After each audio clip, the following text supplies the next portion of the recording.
श्रीराम समर्थ.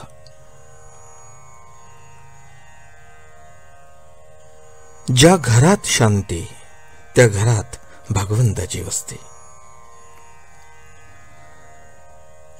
गृहस्थाश्रमासारखा आश्रम दुसरा नाही खास.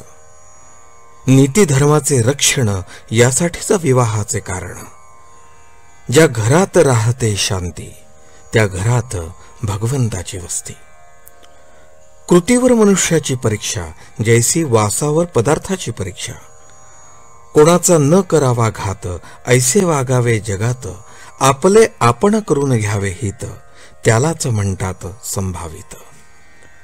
न कधी व्हावे आपण निराश व्यवहार हात देईल खास. व्यवहारातील करावा प्रयत्न प्रपंचात न पडू द्यावे न्यून. रोगाची भीती न ठेवावी चित्ती. रोगाला उपचार करावे जरी बहुत तरी कष्टी न होऊ द्यावे चित्त. आप्त इष्ट सखे सज्जन यांचे राखावे समाधान परी न व्हावे त्यांचे अधीन. सर्वांशी राहावे प्रेमाने चित्त दुश्चित्त न व्हावे कशाने. आपलेपणा ठेवला जेथे प्रेम लागत असे तेथे. ज्या घरात स्वार्थाचे मान बळावले तेथे समाधानाचे मान कमी झाले. मन राखता आले तरच प्रत्येकाला सुख लागले. सुखाने नांदावे नवरा बायकोंनी राम आणावा ध्यानी. दोघांनी राहावे प्रेमाने सदा वागावे आनंदाने. एकमेकांनी दुसऱ्यास दुःख होईल असे न करावे. काळजी वाटेल असे न वागावे. घरातील माणूस मार्गाने चुकले त्यास प्रायश्चित्त हवे खरे पण ते नसावे जन्माचे तेवढ्यापुरते असावे साचे. एखाद्याचे हातून करू नये असे कर्म झाले तरी त्याला सुधारण्याच्या मार्गाने सर्वांनी वागावे. आचरण शुद्ध असावे. एक पत्नीव्रत सांभाळावे. प्राण गेला तरी परद्वार करू नये. कोणतेही व्यसन करू नये. नीच संगत धरू नये. भलते काम करू नये. गृहछिद्र कोणा सांगू नये.